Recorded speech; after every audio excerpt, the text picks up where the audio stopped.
Nós estamos então analisando o auge da modernidade, refletindo sobre os acontecimentos entre os séculos 18 e 19 que acabaram fundamentando essa civilização que nós conhecemos como civilização moderna. Na aula passada nós vimos as mudanças estruturais que reformularam a organização social. Mas eu disse que nós também poderíamos interpretar essas mudanças a partir de um plano microsocial, isto é, a partir da análise do indivíduo moderno. E esta será a nossa aula de hoje. O mundo moderno é predominantemente antropocêntrico. O homem é o centro desse mundo. A influência do filósofo alemão Immanuel Kant, nesse particular, parece bastante óbvia. Justamente quando ele formula as suas 3 questões e fala que a resposta a essas 3 questões justamente vai responder à pergunta 4, a 4ª questão. Segundo Kant, os problemas sobre a teoria do conhecimento da sua época se reduzem a o que eu posso conhecer, que pertence ao campo epistemológico, o que eu devo fazer, que pertence ao campo ético-moral, o que eu posso esperar, que pertence ao campo estético. Saber, agir, sentir. Essas 3 perguntas vão responder à questão 4. E a questão 4 é justamente o que é o homem. Essa questão ela vai significar todo o problema antropológico. Segundo o próprio Kant, todos os problemas filosóficos se reduzem ao problema antropológico. E nesse sentido, a filosofia ela vai se tornar antropológica. O objetivo supremo da filosofia será o de proporcionar ao homem a possibilidade de se conhecer de maneira adequada. Mesmo que nós não tratemos hoje da ciência antropológica, isso não nos impede de refletir sobre a compreensão desse indivíduo moderno, analisando seus principais valores e vontades. O homem moderno é um homem que adere a pelo menos 4 grandes princípios que são evidentes e que acabam diferenciando do homem tradicional. O homem moderno é primeiramente aquele que crê em si mesmo. Ele crê no indivíduo. Ele adere à filosofia individualista. Ele adere à sua razão subjetiva. Tudo parte da subjetividade. O homem moderno é aquele que crê no progresso. Tudo avança e tudo caminha para um progresso. Esse é o pensamento positivista. E é justamente por conta desse pensamento que se fala hoje em pós-modernidade, porque nós não estamos mais convencidos de que nossa marcha de avanço rumo ao progresso foi realmente válida.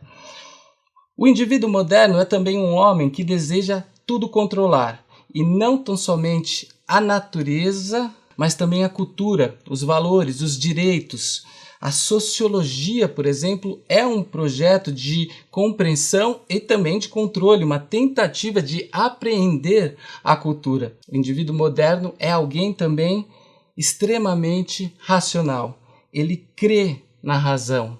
Isso significa que ele vai confiar nos sistemas produzidos a partir de um processo de racionalização e tomar distância, por exemplo, da religião, do místico, do mítico e de tudo o que é considerado para este indivíduo irracional. A sociologia também se constrói em um movimento contrário a tudo aquilo que é considerado irracional. Esse é o contexto do indivíduo moderno que também prepara o nascimento da sociologia. A Rádio Transmundial é um veículo de comunicação presente em 80% do planeta e que tem como objetivo levar as boas novas do Evangelho aos que não a conhecem, bem como dar crescimento e maturidade cristã àqueles que desejam servir a Deus de forma integral. Mais informações em www.transmundial.org.br. Transmundial, para todo mundo ouvir. A Faculdade Teológica Batista de São Paulo tem a satisfação de receber você para entrar em sintonia com a nossa ministração bíblica, ministerial e abençoadora, que vai fazer diferença em termos de educação teológica para a nossa vida. Fique em sintonia conosco, aprofundando-se na palavra de Deus.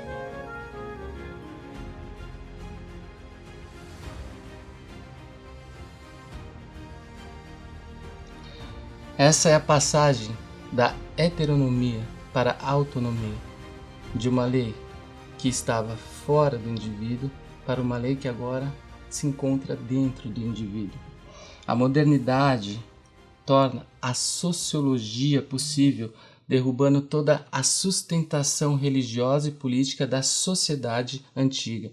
Isso significa que o homem moderno, dentro desse contexto, vai duvidar das crenças religiosas e também vai colocar em xeque todas as concepções ideológicas da organização e do funcionamento para a mudança da sociedade.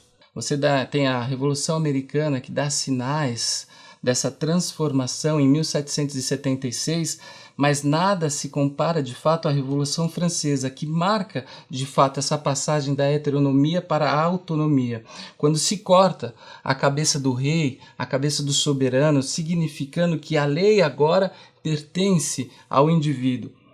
Este evento também pode ser considerado simbolicamente como a desmistificação dos poderes divinos, que em uma sociedade cristã eram relativos a Deus, à soberania suprema, e que a partir de então se torna uma prerrogativa do homem. A modernidade coloca então no interior do pensamento deste homem moderno a dúvida sobre crenças religiosas e ideologias políticas passadas. Ela é verdadeiramente uma radicalidade do espírito científico. Nós temos o cientificismo também.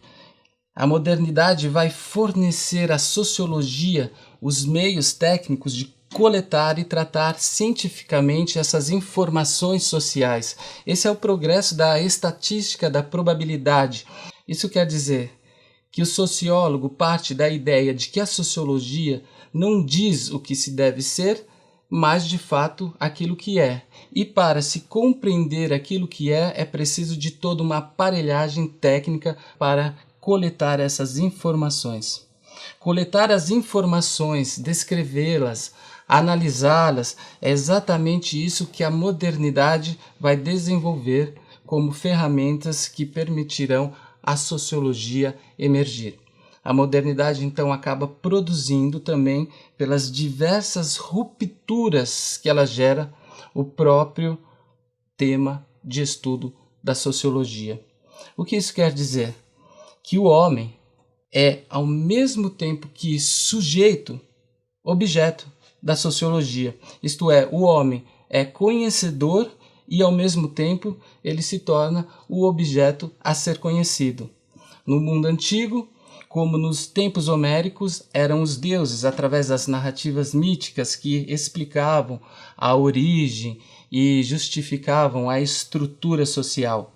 O próprio Tales de Mileto, considerado um dos primeiros pré-socráticos, dizia que o mundo antigo estava cheio de deuses. Durante a Idade Média, o pensamento humano, neste período da história, se torna essencialmente teocêntrico. O filosofar, na prática, torna-se teologar. E no mundo moderno, por outro lado, o pensamento filosófico tornou-se predominantemente antropológico. Isso aconteceu não somente no campo da filosofia, mas nós podemos ver isso também no campo da teologia contemporânea, onde a relação antropológica se apresenta como também ponto de partida para a formulação e reformulação do pensamento.